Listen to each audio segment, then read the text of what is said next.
Hello unicorns, it's Tiffany, there's Angelica, and I am back with another video. So in this video, I'm giving you my thoughts on Wheel of Time Book 3, The Dragon Reborn. Now this is different than my usual Wheel of Time reviews. And that's because before I was vlogging my experiences, giving you updates and my reactions and my thoughts as I read the book. I read this book over the Christmas period. And I didn't pause to update. Sorry, I didn't do it. Because it was Christmas and I was merry the whole time. Let me tell you something. I do love me a Christmas cocktail. So me coming to you to update you on the situation, it would have been a mess. It would have been an issue. But I do have thoughts on The Dragon Reborn. So this is what this review is about. This is going to be filled with spoilers. This is going to be filled with all my thoughts and theories on where this series is going, okay? So if you don't want to be spoiled, go read the book and come back and watch me, okay? Remember to like and subscribe to this video because I will still be here and then come back so we can chit chat, okay? Let's get into the book. Now firstly, this book is called The Dragon Reborn. I've already established there are no dragons in this series. There are no dragons. So, misleading? I think so. Secondly, we already know that the dragon's been reborn. You did tell us in book 1 and he revealed himself in book 2. Okay? So why are you calling this book The Dragon Reborn? And then thirdly, and this is what pissed me off the most, The Dragon Reborn is hardly even in this book. So why is it called The Dragon Reborn? Where is he? And I'm not complaining that Rand ain't in the book as much because me not like Rand. Why did I channel my ancestors just then? Why did my ancestors speak through me? I don't understand it. It's because I'm passionate. Rand gets on my goddamn nerves. Anywho, that was my first little gripe. It's not even a problem. I don't really care. But that was one thing I noticed when I started the book. The title don't make no sense. Like, if the dragon was meant to be reborn in this book, why did Matt blow the horn at Palmer?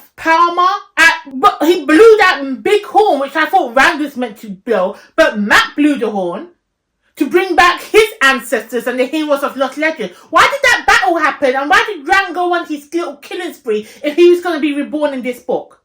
But he didn't even get reborn. Anywho, we move on. So it picks up, I think either a couple of months or a couple of weeks. I'm not sure on the time frame. But it picks up a couple of so-and-sos after book 2 ended. And we are in the camp of the Dragon Reborn. And everybody knows who he is. And Rand is up in his little tent soaking. So when the book starts off, we have Perrin's POV. And if you don't know, you know me, I love me a Perrin.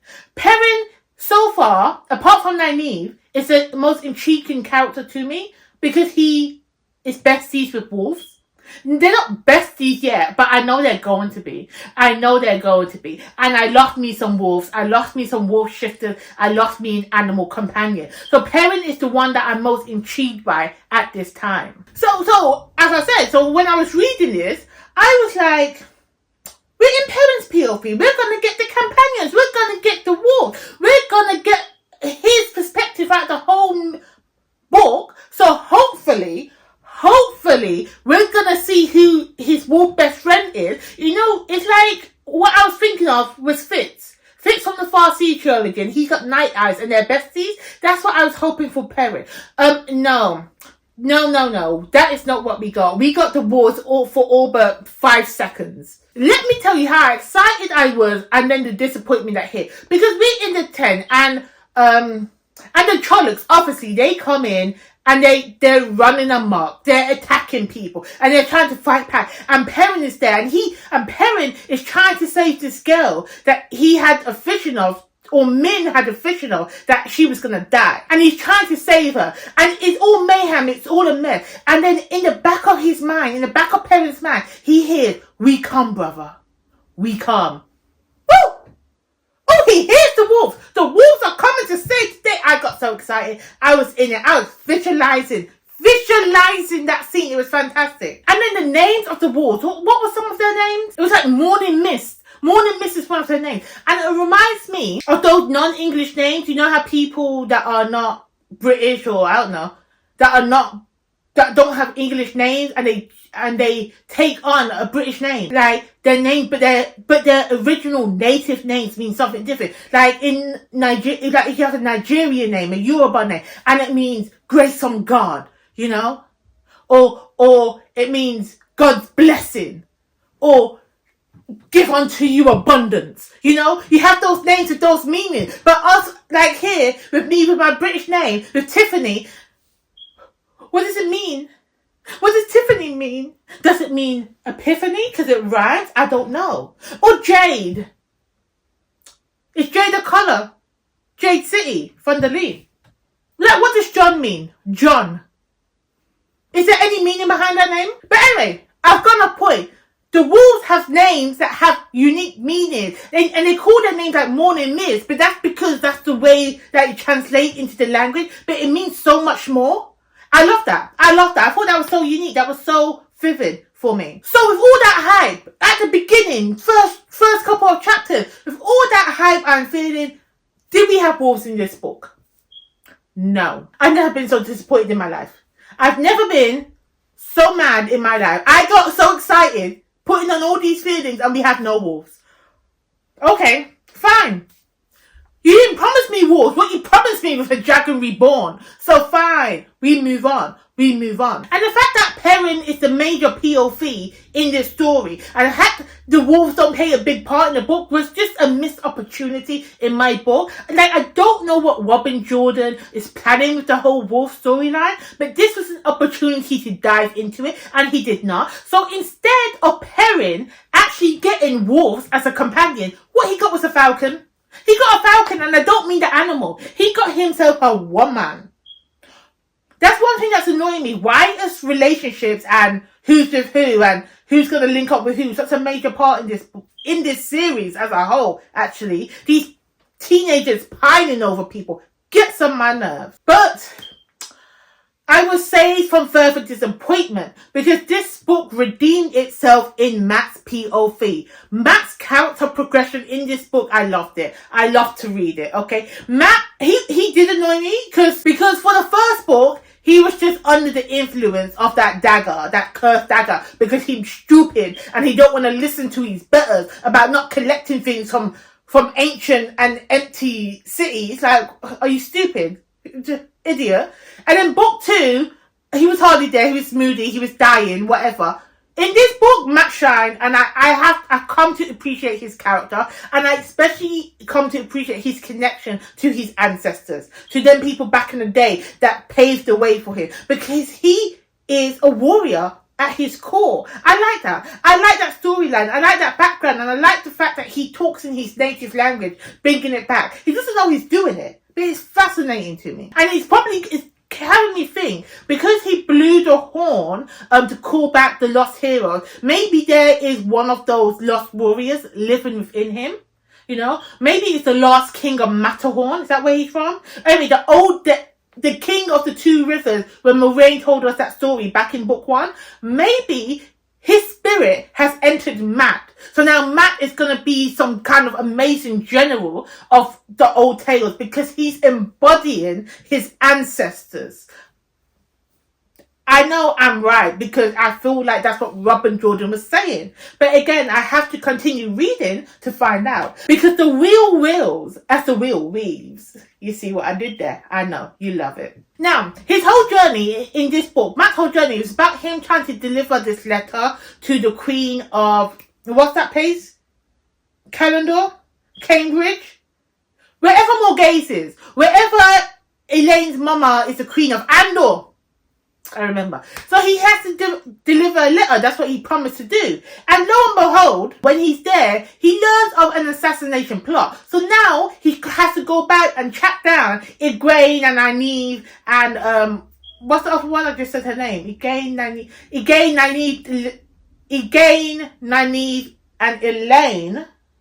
Their names are too familiar. I mean, I like saying it. I don't like saying it. But he has to go back and try and find them in order to save Egwene. Not Egwene, Elaine. In order to save her, because that's an assassination plot. Now, let me tell you something which annoyed me, which I still need. Tom, the bard. Who is he? I feel like they're trying to tell me that he's nobody to concern yourself with. Because he's just like that friendly little helper, the old man that always knows business, that always knows something and pops up to help give a helping hand. I still think he's a dark friend. I don't care. Something's wrong with him. Why is he everywhere? Why is he there? What purpose is your character? You're evil and you're tricking them. I feel like Tom is going to be the Dark Lord in disguise. Because why is he popping up all the time? I don't know. Anyway, enough about Tom, because it's annoying me that Robert Jordan has not told me he's evil yet, because I feel it in my bones that he's evil. But then Matt, I do love his luck. The ancestors, the spirits have blessed him, so now he's lucky. I like that. And let me tell you something. I really wish that those three girls, Nynaeve, Egwene, and Elaine, put more respect on my man's name. Because he didn't have to come and try and rescue you after you went and gone and stupid and trusted a stranger. He didn't have to come and break in to the tier. What's it called? Is it called the tier? The job? He didn't need to come and break and go after black sisters to try and save you and take you out of prison. Even though you had everything under control, like you'd have found your way out, okay? You know, you're not going to wait for no man to come save you. He did. All he wanted was to thank you. You guys have powers. You're training to be Aes Sedai, okay? You have abilities on your hand. Matt is just a farmer boy out of his depth with the ancestors watching over him. And he chose to come and save you. He chose to come and save a princess from an assassin because you guys didn't know what kind of danger you were in. And now you don't want to put respect on his name? Put respect on his name. As you can tell, I do like Matt. I feel like Perrin is still, I don't know. I love Perrin and the Wolves. I love what that could be, you know, and I'm anticipating that to be fantastic. But Matt is slowly creeping up. He's slowly creeping up. Rand, I'm going to leave Rand and let him do what he's doing. Because now he's being moody and mopey and just going to go on his solo adventure. That's fine because we now like you like that. Now, my next favourite character, I got to speak about my girl Nynaeve. Now, Nynaeve, she has anger problems. And I love that for her. I love that she has that anger problem. And I can't wait because I don't know what book. Maybe it's in the next book. You know, maybe I have to wait for book 10. I don't know. But one way or another, she's going to overcome her anger problems. And she's going to be the baddest one in the group. She's going to be the baddest one. Let me trust and believe. Ain't no one going to touch Nynaeve. And when Nynaeve gets over her anger problems, I can see it now. She's going to hunt down Lan and Moray. And she's going to go to Moray and be like, bitch, give me my man. That's my man you got. Give him to me. I don't care what type of business you had. Warder or not, he's now mine. I can't wait for that to happen. I feel that in my bones that that's going to happen. And let me tell you, so speaking of Nynaeve, that whole build-up between the Aes Sedai and the Black Order, because they want to pretend the Black Order don't exist, but now I'm thinking, you got spies in the tower, my girl. You know, the Amylin Seat knows the Black Order exists. She just doesn't want to cause a panic. So that build-up, that storyline, I'm involved. I'm intrigued, okay? Because I don't know all the sisters in the tower, like we're not close, we're not like that, so I can't really tell you who is the Black Order, but that lead up, these three untested, what they called accepted and novices going after the big bad wolf. Yeah, no, that was great. I was involved in that story. The one thing I do have to say, the one negative point of this book is that, and it's not even a negative point. I just found it was such a plot device. You know what I mean? Everybody congregated in tier. Like all the plot points hit to that one point. And okay, it just felt like you was copying the formula of book 2. When everything congregated in Falmar, and where Matt blew the horn, and where, what's her name? Egwene was with the Sonchen. It just felt like everybody in book 2 congregated to that part. That was fantastic. That was great. It did the same thing. And the last battle between whoever Rand was fighting, well, who was Rand fighting? I don't even know. Because Rand was not in this book, that last battle when he was trying to claim the sword, I didn't feel it. I wasn't excited for it. I weren't as invested as I felt like I should have been. Okay? So Although I did enjoy my time with this book, there were some parts that is it changed? You know? I don't even know what you could have changed. I don't know. It was a decent book. It wasn't the best book. Put it like that. Put it like that. They had its highs and lows, okay? I feel like if you took away Matt's character, you know how Rand was it in the book? If Matt wasn't in that book, this would have been such a boring book. It would have been so boring. Yeah? Matt made this book for me. I said it. And again, so, just so, and that last battle, to me, it just felt so easy. Why are these Forsaken, these big bad people, why are they so easily defeated? I don't like it. I need someone to die real soon. I need a death. I need someone to lose. Because Rand is winning too easily. I don't like it one bit. And although, another point, I read somewhere, I can't remember where, they said that this series was inspired by Lord of the Rings or set in a kind of parallel world. I don't know if I read that right, but that's what I heard. To me, this book felt like an Arthurian legend with the whole sword and the stone, the sword and the chair. It felt Arthurian. And, did I care? Not really. Not really. I don't even know why I brought it up as a point. It was just on one of my notes. That's what I felt. Oh, another point. I just saw my notes again. The dreams, okay? Because who's doing the dreams?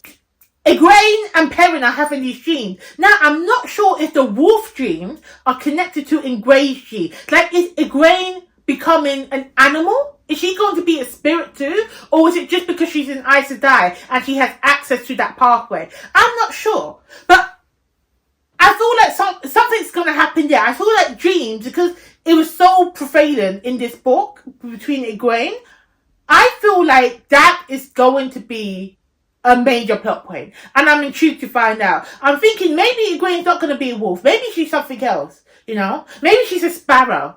I'm not sure. I don't know. We read to find out. So, that is my thoughts on Wheel of Time Book 3, The Dragon Reborn.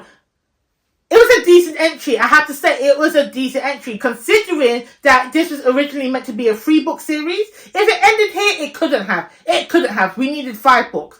But we have 14, baby. We got 14. So, yeah, I'm so excited to read this. I have actually, as of recording this, I've actually started book 4. So, you know what, you're going to have to watch my next video to know my thoughts on book 4, okay? So thank you guys for watching, and I'll be back with another video soon.